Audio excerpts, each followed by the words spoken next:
시청자 여러분 안녕하십니까? 월요일 아침 뉴스타트 2부 시작합니다. 먼저 오늘 아침 주요 뉴스입니다. 러시아가 한국이 우크라이나에 살상 무기를 지원하면 모든 방법으로 대응하겠다고 경고했습니다.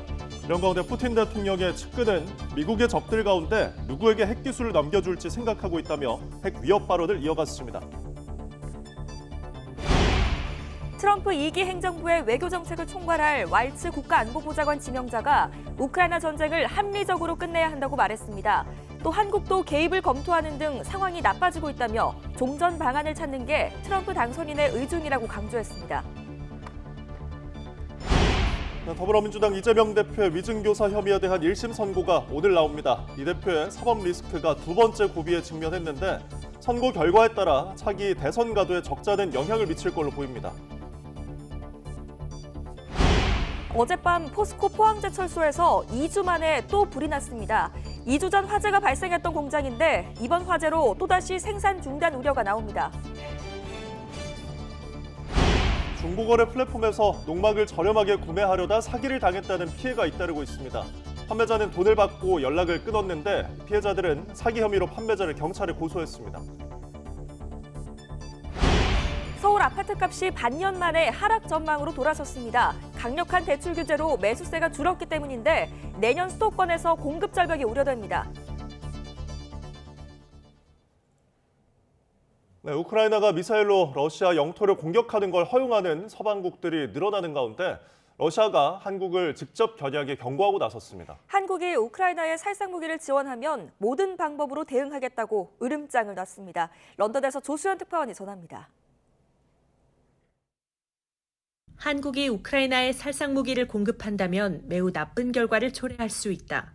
안드레이 루덴코 러시아 외무차관이 자국 관영 언론에 말한 내용입니다. 루덴코 차관은 한국이 러시아 국민을 살해할 수 있는 무기를 지원할 경우 모든 방법으로 대응하겠다고 경고했습니다. 이는 한러 관계를 완전히 무너뜨릴 것이라고도 말했습니다. 또 서방이 젤렌스키 정권에 힘을 실어주는데 한국까지 끌어들여 공범으로 만들려 한다고 주장했습니다. 이런 가운데 푸틴의 측근인 메드베데프 러시아 국가안보회의 부의장은 미국의 적들 가운데 누구에게 핵기술을 넘겨줄지 생각하게 됐다고 말했습니다. 핵 위험 메시지로 읽히는데 언제든 신형 미사일을 또 발사할 수 있다는 푸틴 대통령의 발언과 맥을 같이 합니다. В том числе и в боевых условиях, в зависимости от ситуации и характера угроз безопасности, которые создаются. 이처럼 러시아가 연일 핵카드를 만지작거리는 가운데 우크라이나의 미사일 족쇄를 풀어주는 서방국들이 늘고 있습니다. 미국, 영국에 이어 프랑스도 자국의 장거리 미사일을 우크라이나가 러시아 영토 공격에 사용할 수 있도록 제한을 풀었음을 시사했습니다.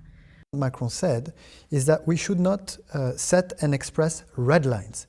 And this is the reason why we do not discard any option.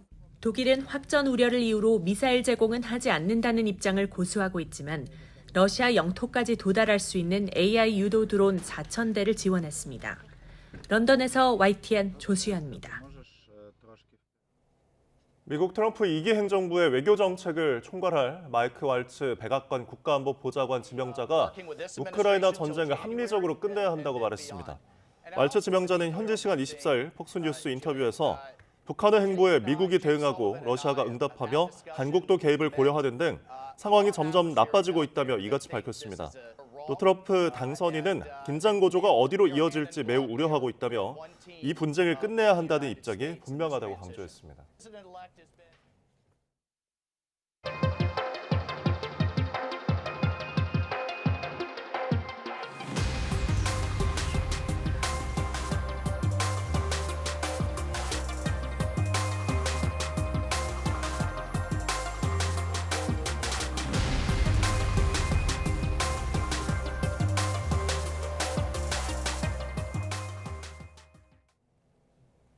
더불어민주당 이재명 대표의 위증교사 혐의 1심 선고 공판이 오늘 진행됩니다. 이재명 대표와 검찰은 1년여 동안 진행된 위증교사 1심 재판 내내 유무죄를 치열하게 다퉈왔는데요. 양측의 주장은 무엇이고 또 재판부의 최종 판단을 좌우할 쟁점에는 어떤 것들이 있는지 김철희 기자가 정리했습니다.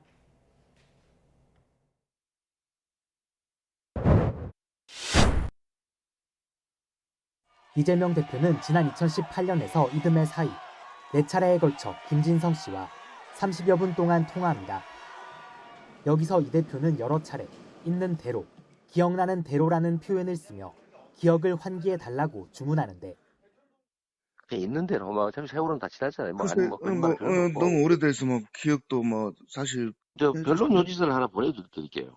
예, 그래도 그때는 우리 주장이었으니까 한번 기억도 되살려보시고.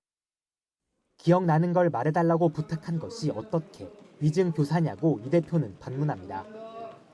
그러면서 검찰이 자신의 유리한 부분은 빼고 혐의 사실을 선별했다고 강조하는데 같은 녹취를 두고도 검찰은 정반대 입장입니다.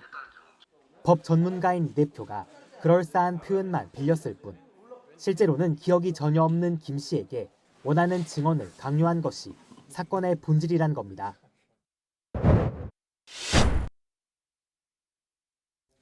검찰은 김 씨가 현직 경기도지사였던 이 대표 요구에 압박감을 느껴 재판에서 위증한 거로 보고 있습니다. 그리고 이러한 김 씨의 거짓 증언이 이후 이 대표가 관련 혐의를 벗는데 중요한 근거로 작용했다고 판단합니다. 법원은 위증이 재판 결과에 영향을 미친 경우 더 가중해 처벌하도록 하고 있습니다. 반면 이 대표 측은 김 씨가 원하는 진술을 하나도 해주지 않았던 데다 해당 증언이 재판 쟁점으로 꼽히지도 않아 결과에는 영향이 없었다고 반박합니다. 김진성 씨의 위증은 그 판결에 아무런 영향을 미치지 않았거든요. 그렇기 때문에 뭐 실패한 위증 이런 얘기도 나오는데 김진성 씨는 재판이 시작된 뒤부터 줄곧 위증한 것이 맞는다며 자백하고 있습니다. 법조계에서는 이런 상황에서 위증을 부탁한 거로 지목된 이 대표만 처벌을 피해가기는 쉽지 않을 거란 관측이 나옵니다. 서울중앙지법은 지난해 이 대표 구속영장을 기각하면서 위증교사 혐의는 소명됐다고 명시하기도 했습니다. 이러한 요소들을 재판부가 어떻게 보느냐에 따라 유무죄 판단은 물론 형량까지 달라질 걸로 보입니다. YTN 김철입니다. 네, 오늘 열리는 더불어민주당 이재명 대표의 위증교사 혐의 선고 결과는 차기 대선 가도에 적지 않은 영향을 미칠 전망입니다. 유무죄는 물론 형의 종류와 형량에 따라서 출마 자격 제한 여부와 또 그 기간이 크게 갈리기 때문인데요. 계속해서 부장원 기자가 전해드립니다. 이재명 대표에게 적용된 위증교사 혐의의 법정형은 5년 이하의 징역이나 1,000만 원 이하의 벌금형입니다. 1심에서 무죄를 받은 뒤 대법원에서도 확정된다면 일단 위증교사 혐의가 이재명 대표의 대선 일정을 흔들지는 않습니다. 그러나 유죄가 인정된다면 징역이나 벌금형 가운데 하나의 형을 선고받게 되는데 어떤 형을 얼마나 선고받는지에 따라 차기 대선 출마 자격에 큰 영향을 미칩니다. 먼저 벌금형이 내려질 경우 출마에는 아무런 제한이 없습니다. 100만 원 이상 벌금형이 확정되면 피선거권을 제한하는 선거범죄와 달리 일반 형사범죄는 금고형 이상 확정부터 출마 자격을 제한하기 때문입니다. 하지만 벌금형보다 무거운 형이 선고될 때에는 경우의 수가 복잡해집니다. 실형의 경우 형량이 3년을 넘으면 형집행을 마친 뒤 10년, 3년 이하는 5년 동안 피선거권이 박탈되는데 이 대표는 두 경우 모두 차기 대선에 나서지 못합니다. 다만 징역형의 집행유예가 선고될 경우에는 중앙선거관리위원회의 유권 해석을 받아봐야 합니다. 집행유예 기간이 끝나면 피선거권이 생긴다는 견해와 집행유예 기간이 끝난 뒤 형이 실효된 뒤에야 피선거권이 생긴다는 견해가 엇갈리기 때문입니다. 일단 선관위는 집행유예 기간에만 피선거권이 제한된다는 해석을 내놓고 있지만 법적 분쟁으로 이어질 가능성도 배제할 수 없습니다. 이 대표는 이번 사건과 별개로 공직선거법 위반 혐의로 1심에서 피선거권 박탈형을 선고받은 상태로 만약 두 사건 모두 최종 유죄가 나온다면 기간이 더 긴 경우를 기준으로 출마 자격이 제한됩니다. YTN 부장원입니다. 이재명 대표의 위증교사 사건 선고를 앞둔 서울중앙지방법원에는 긴장감이 감돌고 있습니다. 법원은 혹시 모를 안전사고에 대비해 보안을 강화했습니다. 김다연 기자입니다.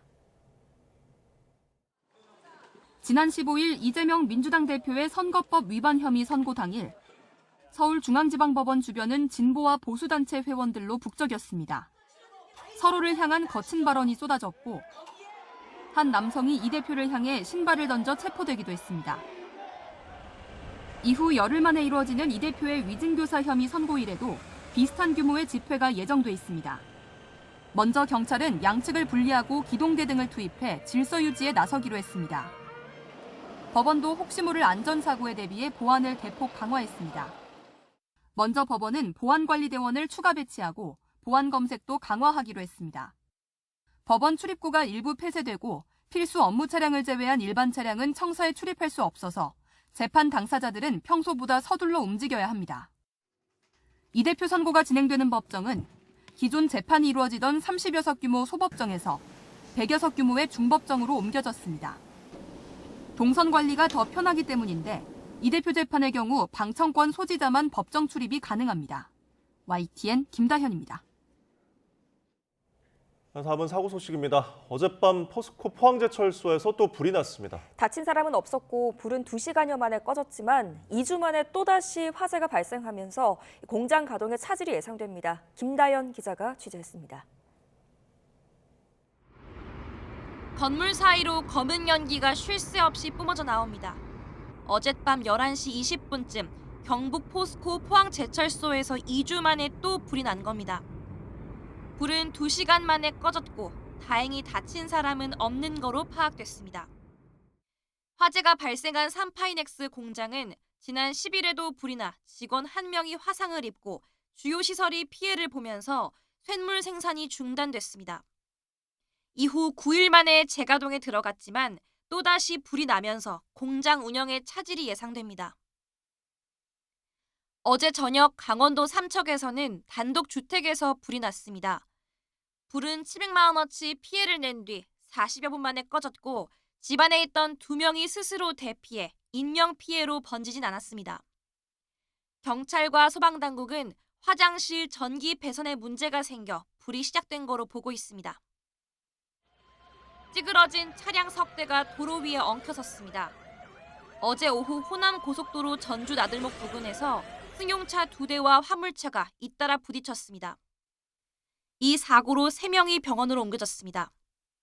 경찰은 정체 구간에서 운전 부주의로 사고가 난 거로 추정하고 있습니다. 전남의 토종닭 농장에서 조류 인플루엔자 항원이 확인돼 정부 당국이 정밀 검사에 나섰습니다. 해당 농장은 상업적 농가는 아닌 거로 알려졌습니다. 관계 당국은 관내 축산시설과 차량에 대해 오늘 밤 10시까지 24시간 일시 이동 중지 명령을 내렸습니다. YTN 김다연입니다. 계속해서 사건 사고 한 줄 뉴스입니다. 어제 저녁 8시 반쯤 제주시 서쪽 128km역에서 규모 2.6의 지진이 발생했습니다. 기상청은 지진 피해는 없을 거라고 설명했습니다. 어제 오전 10시 10분쯤 제주시 구좌읍 세화해수욕장 인근 갯바위에서 실종된 60대 선장이 열흘 만에 숨진 채 발견됐습니다. 변호사 선임 계약을 해지한 이후 의뢰인에게 성공보수를 주지 않으면 범죄 신고를 하겠다면서 거액을 요구한 변호사가 1,000만 원의 벌금형을 선고받았습니다.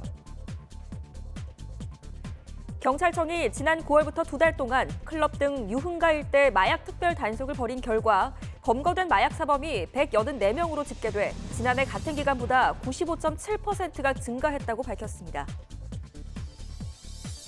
초등학교 동창과 다투다가 넘어뜨려 숨지게 한 혐의로 30대 남성 A씨에 대해 경찰이 구속영장을 신청했습니다. 지인 할인 등을 이유로 의료기관에서 할인받은 진료비를 보험금으로 지급하는 건 손해보험제도의 원칙에 반할 여지가 있다며 실손보험금 청구 대상으로 볼 수 없다는 대법원의 판단이 나왔습니다. 지금까지 사건 사고 한 줄 뉴스였습니다.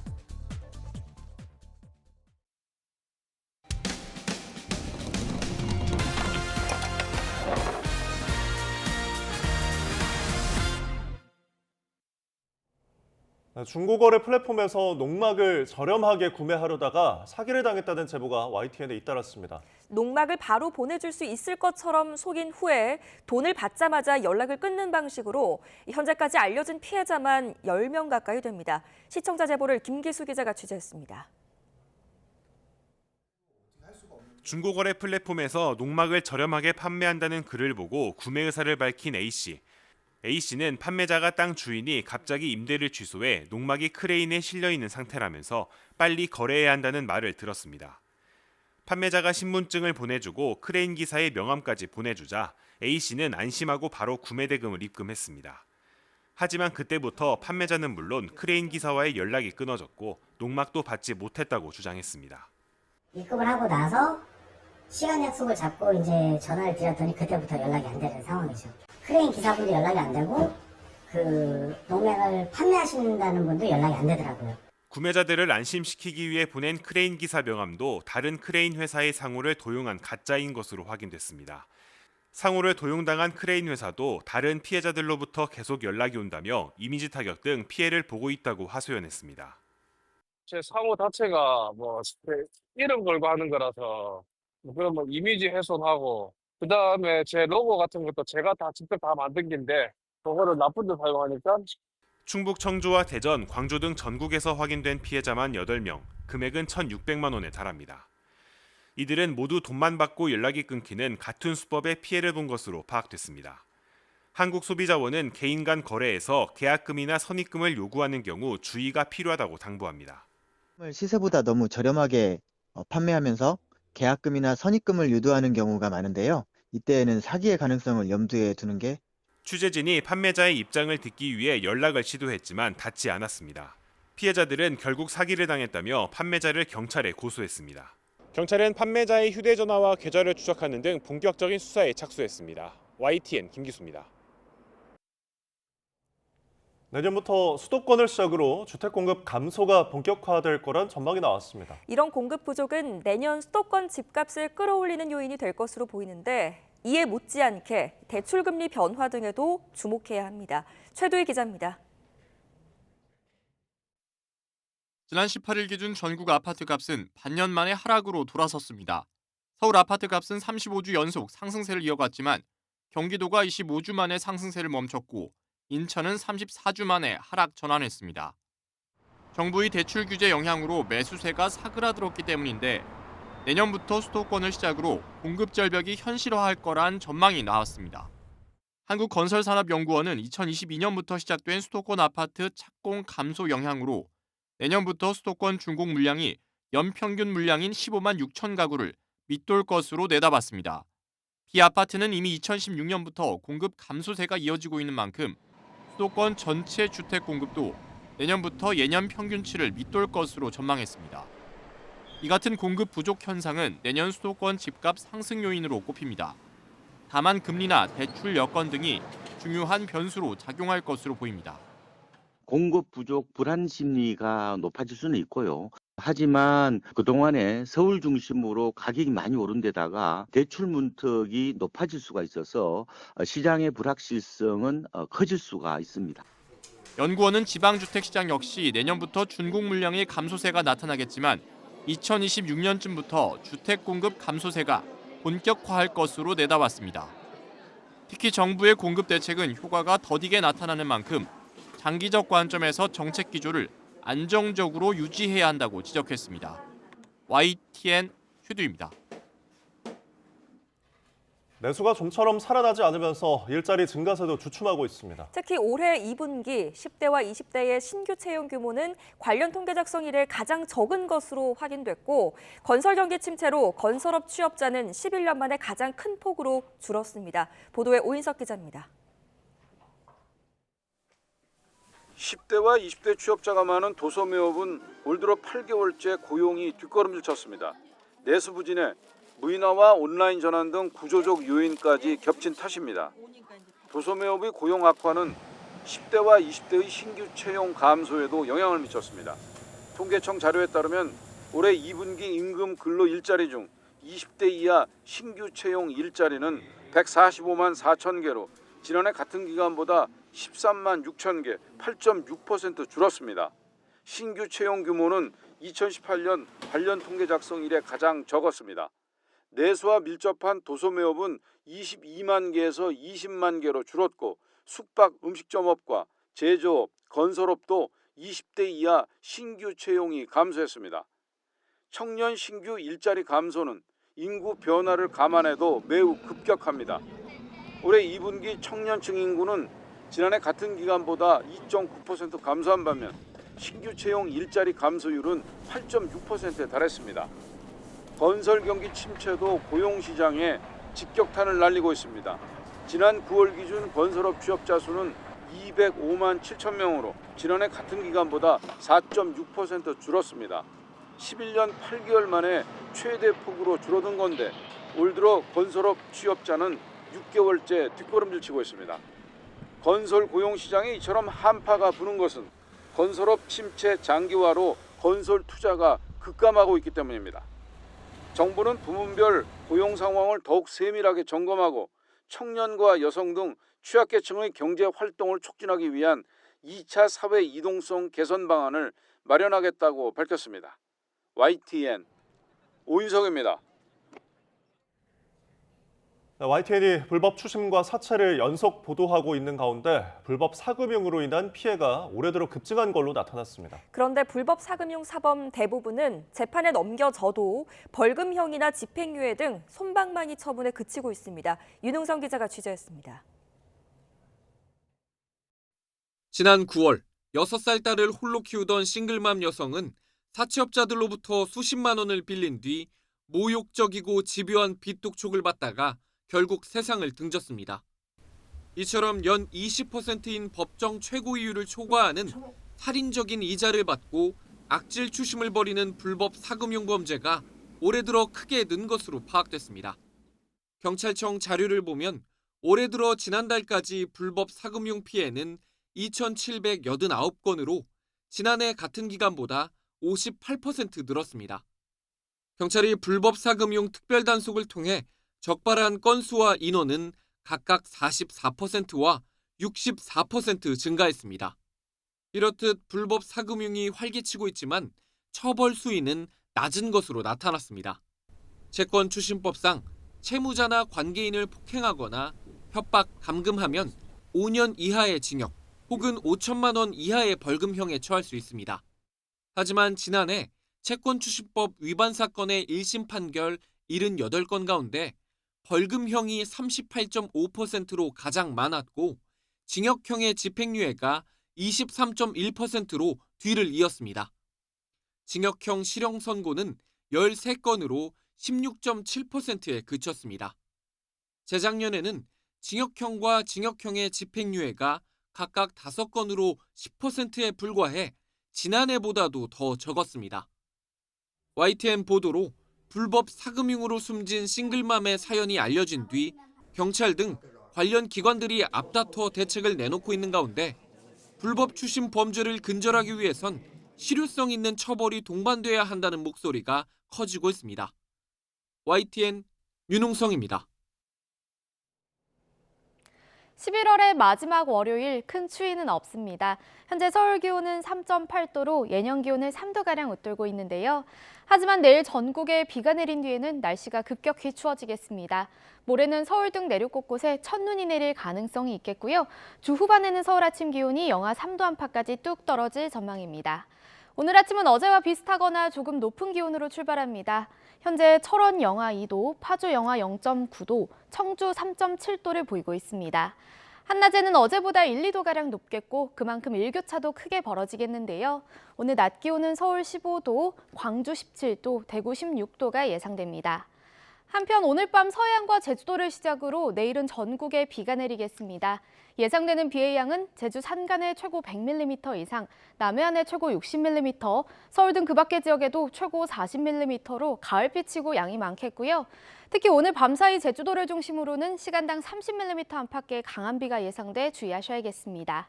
날씨였습니다.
더불어민주당 이재명 대표의 위증교사 혐의 1심 선고를 앞두고 여야는 거친 신경전을 이어갔습니다. 민주당은 이 대표를 향한 사법살인이라고 주장했고 반면 국민의힘은 이 대표에 대한 방탄으로밖에 볼 수 없다고 맞섰습니다. 홍민기 기자입니다.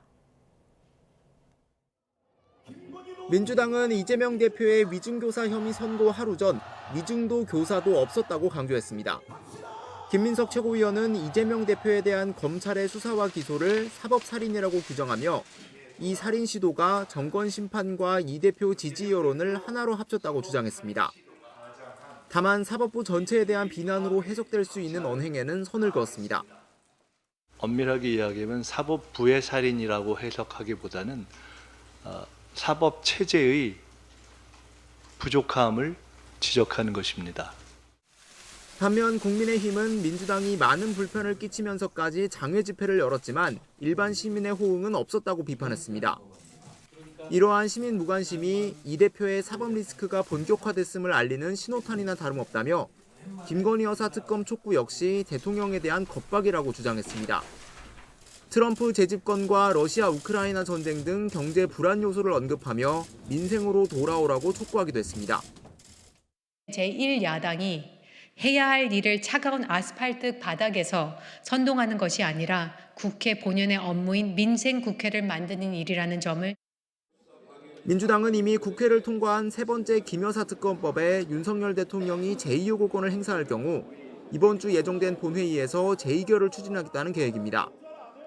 다만 선거법 위반 혐의 1심에 이어 이번에도 피선거권 박탈령에 해당하는 중형이 선고될 경우 특검법 재의결뿐 아니라 이 대표의 리더십 자체가 흔들릴 수 있다는 위기감도 당 일각에서 읽히고 있습니다. YTN 홍민기입니다. 국민의힘에선 한동훈 대표를 둘러싼 당원 게시판 비방글 의혹 논란이 좀처럼 가라앉지 않고 있습니다. 당 차원에서 문제의 게시글을 전수조사한 결과가 공개됐지만 친윤계가 한 대표의 해명을 거듭 압박하자 친한계는 한동훈 죽이기라고 반발했습니다. 손효정 기자입니다. 한동훈 대표와 그 가족이 익명 게시판에 윤석열 대통령 부부를 원색적으로 비방하는 글을 올렸다는 이른바 당원 게시판 의혹. 지난주 당 법률자문위원회가 한 대표와 가족 명의로 올라온 글 1068건의 내용을 모두 살펴봤는데 문제가 될 만한 게시글은 동명이인 한동훈 명의의 12건으로 파악됐다고 당 지도부는 전했습니다. 당 지도부는 그마저도 법적으로 문제 삼기 어려운 수준이라며 자칫 익명 게시판에 대한 조사가 표현의 자유를 훼손할 수 있다고 지적했습니다. 당 대표나 또는 대통령이나 그 누구의 정치인에 대한 의견을 개진할 수 있는 것이고 색출하는 그러한 것들은 당 게시판의 익명성이라든가 운영 원칙에 있어서 벗어난다는 말씀을 하지만 친윤계를 중심으로 한 대표가 가족 연루 여부를 명확하게 밝혀야 한다는 압박은 거세지고 있습니다. 대통령실 홍보수석 출신인 김은혜 의원은 한 대표가 손시윤 확인을 회피하고 있다며 그래서 가족이 썼다는 거냐 아니냐고 따져 물었습니다. 장예찬 전 최고위원도 남을 비판할 때와 달리 자기 가족 문제는 위법 아니면 확인 못한다는 건 무슨 논리냐고 지적했고 강승규 의원도 당 차원의 감사와 수사 의뢰를 통한 진상규명을 촉구했습니다. 이에 친한계 신지호 전략기획부총장은 이번 사태를 한동훈 죽이기로 규정하며 과거 김건희 여사 문자 무시 논란과 마찬가지로 곧 가라앉을 문제라고 반박했습니다. 한 대표도 수사를 통해 진실이 드러날 거라며 말을 아끼고 있는데 주변엔 사실관계를 밝히더라도 자신에 대한 공격은 계속될 거라는 취지로 말한 것으로 알려졌습니다. 불필요한 자중질환에 빠질 일은 아니라고 생각하기 때문에 제가 당대표로서 잘 판단해서 대응하겠다 이렇게 말씀드립니다. 이번 논란을 당대표 흔들기로 보고 있는 친한계는 게시글 전수조사와 허위사실 유포에 대한 법적 대응으로 게시글 논란이 정리될 것으로 보고 있지만 한 대표의 명확한 해명을 요구하는 친윤계의 반발은 계속될 전망입니다. YTN 손효정입니다. 공천 개입 의혹을 폭로한 강혜경 씨가 10번째 검찰 조사를 받습니다. 창원지방검찰청은 오늘 오전 강 씨를 불러 조사할 예정입니다. 강 씨 측은 오늘 조사에서 오세훈 서울시장을 포함한 국민의힘 관련자들의 여론조사 의혹과 관련한 증거 자료를 제출하고 관련 내용을 진술할 예정이라고 밝혔습니다. 오 시장 측은 명 씨가 오 시장을 위해 여론조사를 했다는 주장에 대해 명 씨가 제공했다는 여론조사나 기타 자료를 단 한 장도 받아본 적 없다고 일축했습니다. 더불어민주당은 명태균 씨가 국민의힘 조은희 의원이 당선된 지난 2022년 서울 서초갑 국회의원 보궐선거 경선에 개입했다는 의혹을 제기하며 관련 녹취를 공개했습니다. 민주당이 공개한 음성 녹취를 보면 명 씨는 지난 2022년 6월 중순에 지인과 대화에서 조 의원이 전화를 해 조은희와 김영선을 만든 자신을 영남의 황태자라고 말했다고 주장했습니다.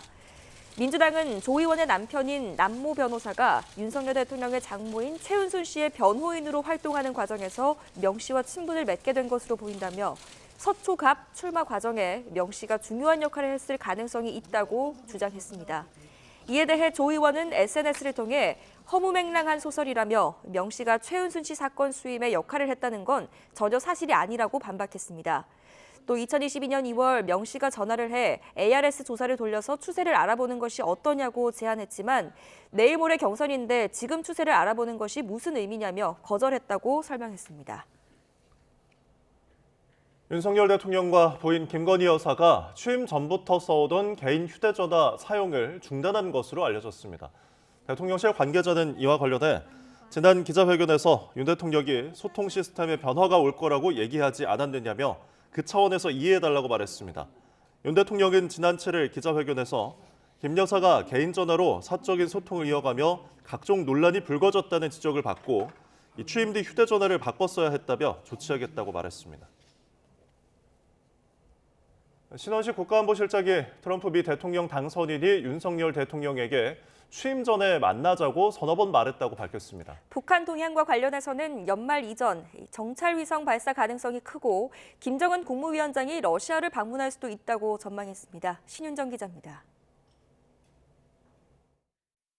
미국 대통령 선거 직후인 지난 7일 이뤄진 윤석열 대통령과 도널드 트럼프 당선인과의 통화에서 트럼프가 취임 전 만나자고 서너 차례 말한 것으로 알려졌습니다. 대통령실 신원식 국가안보실장은 방송에 나와 통화 당시 배석했다며 이같이 전했습니다. 다만 통화 이후 트럼프 측이 인선 문제 등을 고려해 취임 전에는 외국 정상을 만나지 않겠다는 원칙을 세운 것으로 안다며 계속 긴밀히 소통할 거라고 밝혔습니다. 조만간 이른 시일 내에 날짜와 장소를 정해서 윤 대통령과 트럼프 대통령이 회동을 하기로 합의를 하였습니다.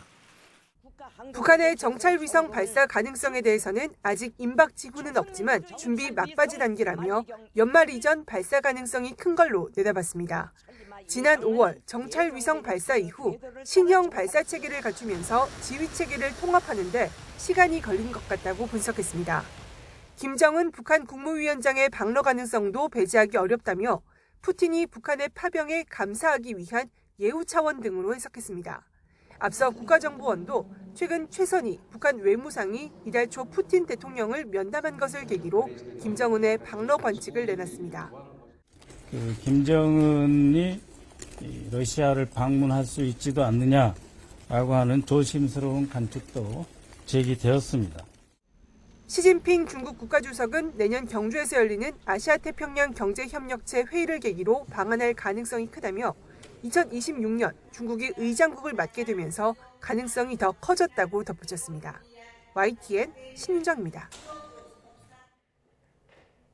이스라엘이 레바논 수도 베이루트 도심 주택을 공습해 30명 가까이 숨지자 헤즈볼라는 로켓 250여 발을 쏘면서 반격에 나섰습니다. 미국이 중재한 휴전안은 이스라엘의 최종 승인을 남겨둔 것으로 알려졌는데 협상 진전과 별도로 이스라엘은 레바논 곳곳에 공습을 계속했습니다. 김도원 기자입니다.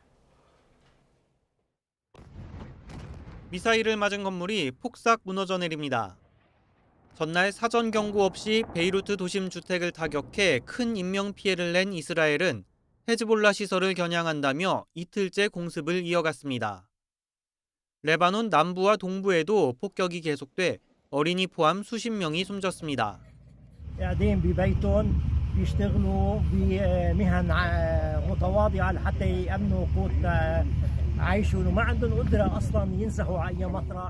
헤즈볼라는 이스라엘의 중심 도시 텔아비브 등을 겨냥해 로켓 수백 발을 발사하며 반격에 나섰습니다.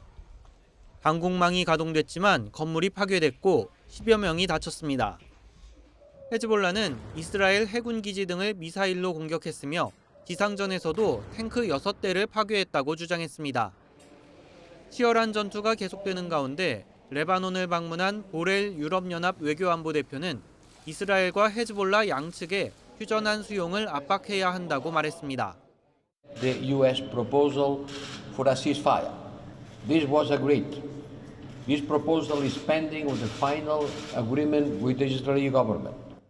휴전안은 이스라엘과 접한 레바논 남부 국경지대에서 헤즈볼라가 철수하고 완충지대를 레바논군과 유엔군이 관리하는 방안을 담고 있습니다. 유럽연합은 레바논군을 강화하기 위해 2억 유로, 우리 돈 2,900억여 원을 지원하기로 했습니다. 이 와중에도 레바논군 기지는 이스라엘군의 폭격을 받아 20명 가까운 사상자가 나왔습니다. YTN 김도원입니다.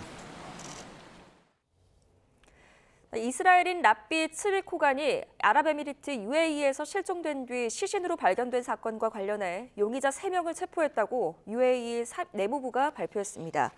다만 UAE 내무부는 범인들의 국적 등은 공개하지 않았습니다. UAE 내무부는 구체적인 사건 내용은 조사가 끝나면 공개될 것이라며 UAE는 시민과 여행객의 안전을 지키기 위해 최선을 다하고 있다고 강조했습니다. 앞서 이스라엘 언론은 우즈베키스탄 출신 공작원 3명이 식료품점에 다녀오던 코간을 살해한 뒤 튀르키예로 도주한 것으로 의심된다고 보도했습니다. 핵사찰 협조 문제를 두고 국제원자력기구 IAEA와 마찰을 빚어온 이란이 영국과 독일, 프랑스 등 유럽 3개국과 협상에 나서기로 했습니다. 에스마일 바가이 이란 외무부 대변인은 오는 29일 이들 3개국과 핵 문제와 지역 정세 등 다양한 주제를 논의할 계획이라고 밝혔습니다. 앞서 지난 21일 IAEA 이사회에서는 유럽 3개국이 발의한 이란의 핵사찰 협조 촉구 결의가 통과됐으며 이란은 이에 반발해 신형 원심 분리기 가동 계획을 밝히는 등 긴장이 높아진 상황이었습니다. 일본 사도강산 추도식을 하루 앞두고 우리 정부가 참석을 전격 취소한 사태에 대해 외교 전략 부재라는 지적이 나오고 있습니다. 지난 2015년 군함도의 세계유산 등재 때도 일본이 약속을 지키지 않았는데 이번에도 사도광산의 세계유산 등재에 동의부터 한 외교 당국을 놓고 책임론이 커지는 모습입니다. 홍선기 기자가 취재했습니다. 지난 2015년 일본은 군함도를 유네스코 세계유산으로 등재하면서도 우리나라 반대를 무마하기 위해 약속을 내세웠습니다. 그러나 희생자를 기리는 정보센터는 군함도가 아닌 도쿄에 세워졌고 강제성을 부인하는 자료가 버젓이 전시됐습니다. 일본이 아직도 약속을 지키지 않는 상황에서 사도광산의 세계유산 등재에 동의한 것을 두고 비판이 일었지만 정부는 이번은 다르다고 주장했습니다. 하겠다는 거를 일본 정부가 이행하지 않고 있는데도 불구하고 똑같은 성격의 사도광산에 대해서는 우리가 등록을 동의해줬지 않습니까? 비행물 조치를 확보했기 때문에 등재 동의해준 거 아닙니까? 아니 군함도. 그러나 일본은 이번에도 세계유산 등재 이후 태도를 바꾸는 듯했고 우리 정부가 오히려 급해지는 모습이 됐습니다. 지금 유네스코 사무국과 세계유산위원국 등을 대상으로 우리 정부 입장을 설명하고 협조도 당부하고 있고 1측에는 우리와 했던 약속을 충실히 이행할 것을 지속적으로 촉구하고 있습니다. 또 계속 촉구하겠습니다. 군함도 사태에 이어 또 일본의 뒤통수를 맞는 것 아니냐는 지적이 이어지면서 가까스로 추도식 날짜가 잡혔지만 우려는 잦아들지 않았습니다. 결국 일본 측은 야스쿠니 참배 이력이 있는 인사를 대표로 발표했고 추도사에 진심 어린 사과를 넣어달라는 우리 요구도 거부됐습니다. 가장 중요한 참석자와 추도사 합의도 없이 날짜부터 합의한 우리 외교부에 질타가 쏟아질 수밖에 없는 이유입니다. 외교 무능과 정보 부재로 우리 측 인사와 유족을 혼돈에 빠뜨리고 일본에 제대로 된 대응도 못한 겁니다. 우리 정부는 초청이라는 형식에도 불구하고 비용 지원도 받지 못한 채 외교부 예산으로 유족들을 동반해 이미 일본으로 출국까지 한 상태에서 행사 참석 취소를 발표했습니다. 정부는 유족들과 현지에서 별도 행사를 열겠다고 했지만 전략 부재에 따른 외교 실패라는 지적과 함께 책임론을 피하기 어려워 보입니다. YTN 홍성기입니다. 네, 일본이 개최하는 사도광산 추도식의 불참을 결정한 우리 정부는 오늘 현장에서 별도의 추도 행사를 개최합니다. 외교부는 오늘 오전 9시 사도광산 조선인 기숙사터에서 사도광산 희생자를 위로하는 별도의 추도 행사를 연다고 밝혔습니다. 이 행사에는 주일 대사 등 우리 정부 관계자와 사도광산 희생자 유족 등이 참석할 예정입니다. 11월 25일 월요일 미리 보는 오늘입니다. 이재용 삼성전자 회장의 부당 합병과 회계 부정 혐의 등에 대한 항소심 결심 공판이 오늘 서울 고등법원에서 열립니다. 결심 공판은 법원 심리를 마무리 짓는 절차로 검찰 구형과 피고인 최후 진술 등이 이뤄집니다. 앞서 이 회장은 합병 과정에서 최소 비용으로 경영권을 승계하고 지배력을 강화할 목적으로 미래전략실이 추진한 각종 부정 거래와 시세 조종, 회계 부정 등에 관여한 혐의로 기소됐습니다. 김학의 전 법무부 차관의 출국을 막는 데 관여한 혐의로 기소된 조국혁신당 차규근 의원의 항소심 선고도 오늘 내려집니다. 서울고등법원은 오늘 오후 2시 직권남용 권리행사 방해 등의 혐의로 기소된 차 의원과 이규원 조국혁신당 대변인, 이광철 전 청와대 민정비서관의 항소심 선고 공판을 엽니다. 오늘부터 부산에서 열리는 플라스틱 오염 종식 국제협약을 위한 5차 정부 간 협상위원회에 정부 대표단이 참여할 예정입니다. 이번 협상위는 170여 개 UN 회원국 정보 대표단과 국제기구, 산업계, 시민단체, 또 학계 등 모두 3,500여 명이 참석할 예정입니다. 서울시가 충전할 필요 없는 후불제 기후동행 카드를 선보입니다. 시는 오늘부터 시중 9개 카드사에서 기후동행 카드로 쓸 수 있는 신용카드를 발급받아 28일부터 티머니 홈페이지에 등록할 수 있다고 밝혔습니다. 서울시는 위급 상황 시 경고음과 함께 긴급 신고가 되는 휴대용 안심벨, 헬프미를 온라인 신청을 통해 2만 개, 또 경찰서와 성폭력 피해 지원 시설에 10,000개를 추가로 공급합니다. 신청 기간은 오늘부터 29일까지인데요. 서울 시민뿐 아니라 직장이나 학교가 서울인 사람도 서울시 홈페이지에서 신청할 수 있습니다. 지금까지 미리 보는 오늘이었습니다.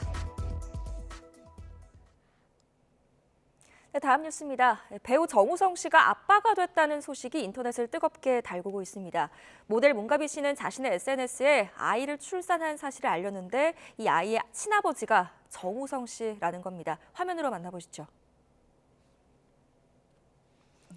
뷰티 예능 프로그램 등으로 얼굴을 알린 모델 문가비 씨, 한동안 연예계 활동을 하지 않았는데요. 지난 22일 자신의 SNS를 통해 아들을 출산해 엄마가 됐다는 근황을 알렸습니다. 게시글에 따르면 임신의 기쁨이나 축하를 마음껏 누리기보다는 가족들의 축복 속에 조용히 임신 기간을 보냈다며 한 아이의 엄마로서 평범한 행복을 누리기 위해서 용기를 냈다고 하는데요. 하지만 결혼이나 또 아이의 아버지에 대한 언급은 없어서 궁금증을 자아냈습니다. 얼마 지나지 않아 아이의 친아버지는 배우 정우성 씨인 것으로 밝혀졌습니다.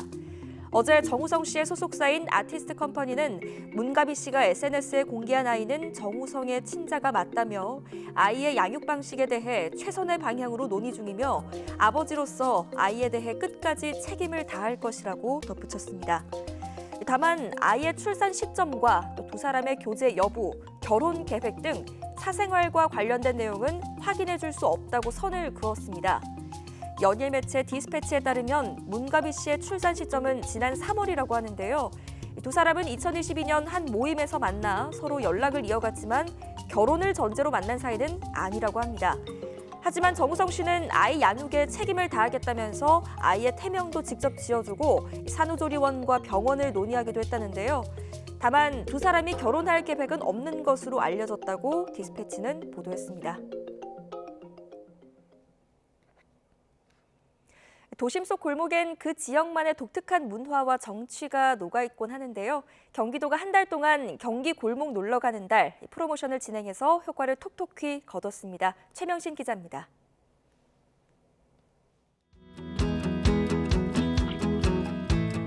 김포의 근현대사를 집약해놓은 북변동 100년의 거리입니다. 7, 80년대 김포의 명동으로 불렸던 곳이지만 2000년대 들어 한강 신도시 개발이 본격화하자 김포에서 가장 낙후한 지역이 됐습니다. 골목 사이사이에 그려진 벽화를 따라 걷다 보면 100년이 넘은 건물들이 추억의 시간여행을 선사합니다. 빨간색 등대가 눈길을 사로잡는 이곳은 시흥의 명소로 떠오른 오이도입니다.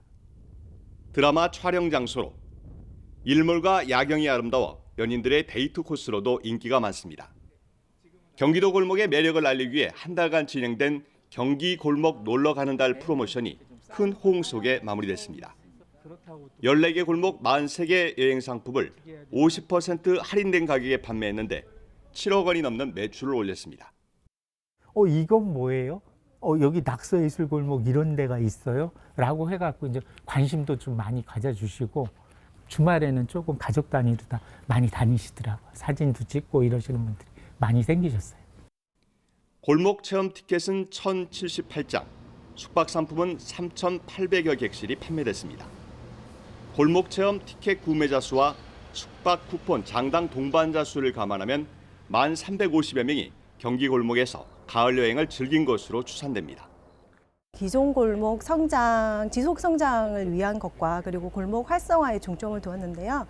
아무래도 우리 지역 협의체와 여러 관계자분들의 도움이 컸고 그리고 이제 참여가 좀 활성화됐었습니다.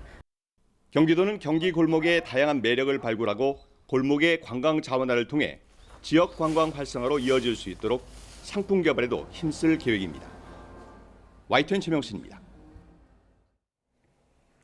아침 공기가 부쩍 차가워졌지만 한낮에는 기온이 올라서 일교차가 큰 날씨가 이어지고 있습니다. 휴일을 건강을 챙기려는 사람들은 도심 속 조격장을 찾아 온천을 즐겼고 국내 최대 규모 만화축제에도 인파가 몰렸습니다. 이상곤 기자입니다.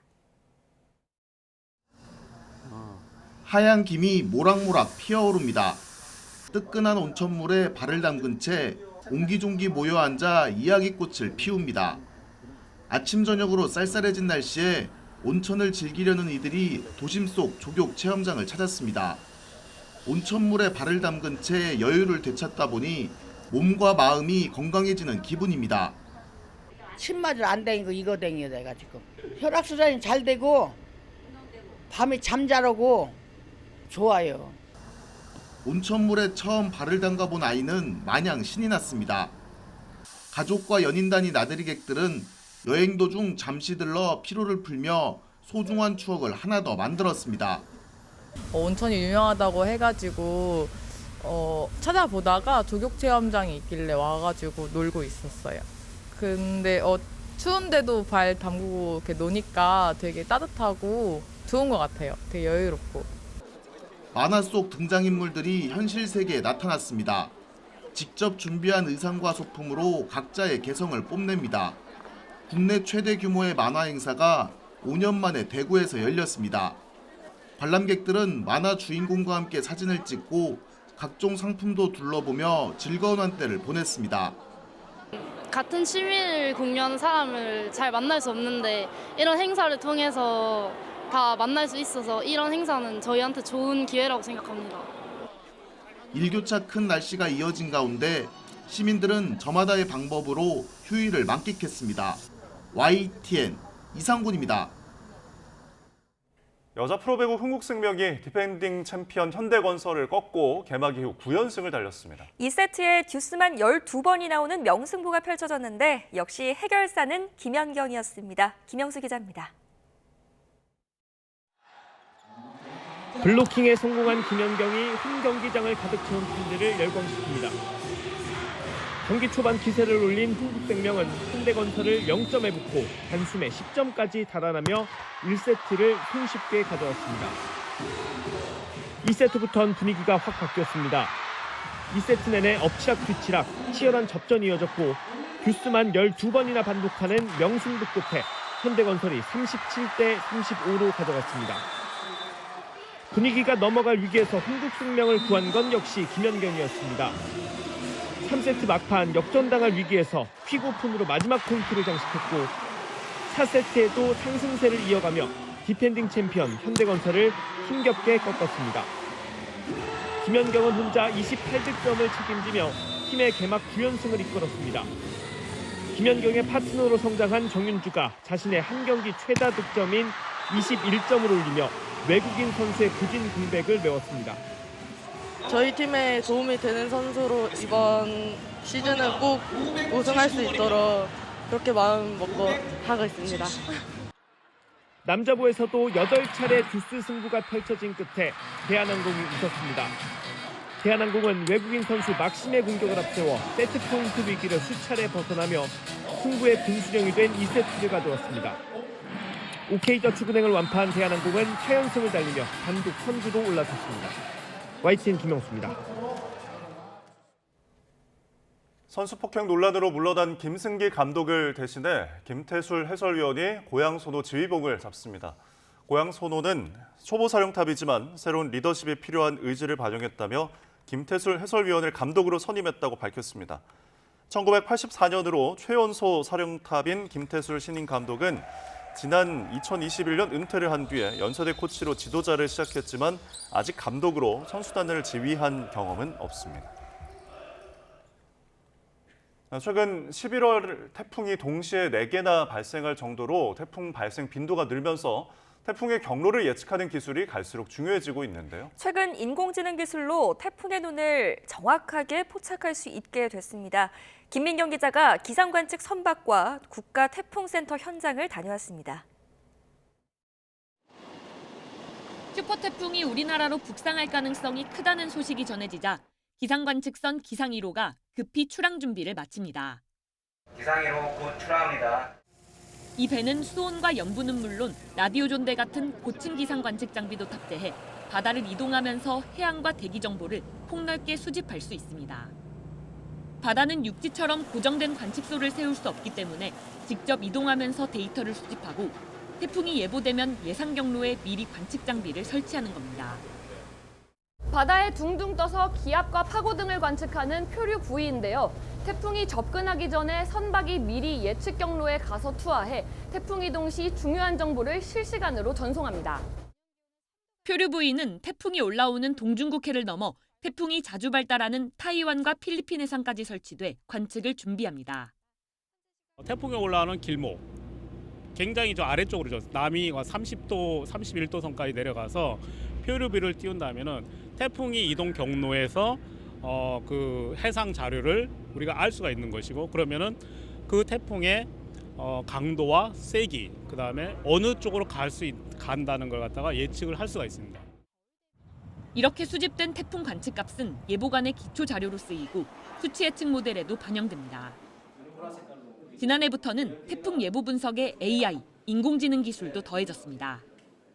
변질돼가는 태풍으로 이 약화되는 태풍들 같은 경우에는 중심 잡기가 상당히 어려워요. 얘들은 과거에 있는 여러 사례들을 위성 기반 자료들을 가지고 학습을 시켰기 때문에 4분 만에 나오는 걸로 알고 있습니다. 태풍은 중심 부근인 눈에서 바람이 가장 강하기 때문에 눈의 위치를 정확히 찾는 게 중요한데 AI가 신속하게 찾아내 예보관의 분석 시간을 크게 단축시켜주는 겁니다. 기상청은 점차 강력해지고 늦은 시기까지 발생하는 태풍에 대응하기 위해 표류 부위 관측을 확대하고 태풍의 눈뿐만 아니라 강도와 크기까지 분석이 가능한 AI 기술을 개발해 태풍 예보의 신속성과 정확성을 강화할 예정입니다. YTN 김민경입니다. 환경미화원과 경비원 등 노동자들의 새벽 출근길을 배려한 서울시 새벽동행 자율주행버스가 내일 운행을 시작합니다. 새벽 동행버스 A160번은 평일 하루 한 번 새벽 3시 반에 도봉산역 광역환승센터에서 영등포역까지 왕복 50km를 운행합니다. 당분간은 무료로 하되 내년 하반기에는 조조 할인을 적용해 요금은 1,200원이 될 것으로 보입니다.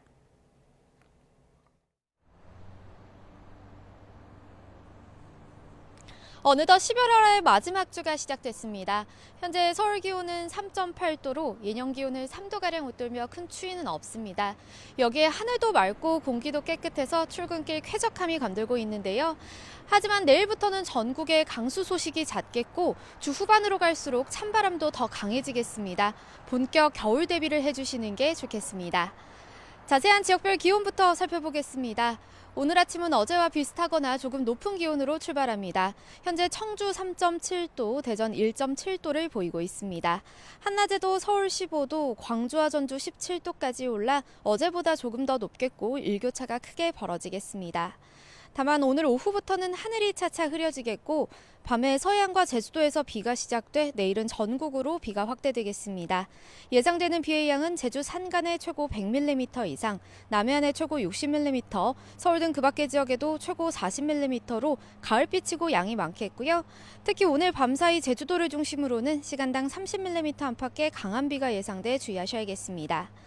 이 비구름 뒤로 강한 한기가 남하하면서 수요일부터는 날씨가 급격히 추워지겠습니다. 이제는 낮 기온도 한 자릿수에 머물겠고요. 모레는 추위 속 서울 등 내륙 곳곳에 첫눈이 내릴 가능성이 있겠습니다. 특히 주 후반에는 서울 아침 기온이 영하 4도 안팎까지 뚝 떨어질 전망입니다. 오늘 밤 해안가를 시작으로 내일은 전국 대부분 지역에 초속 20m 안팎의 강한 바람이 불겠습니다. 강풍특보가 내려지는 곳도 있으니까요. 썰물 관리와 안전사고에 각별히 유의하시기 바랍니다. 지금까지 YTN 원희다입니다. 네, 뉴스타트 3부 잠시 후에 이어집니다.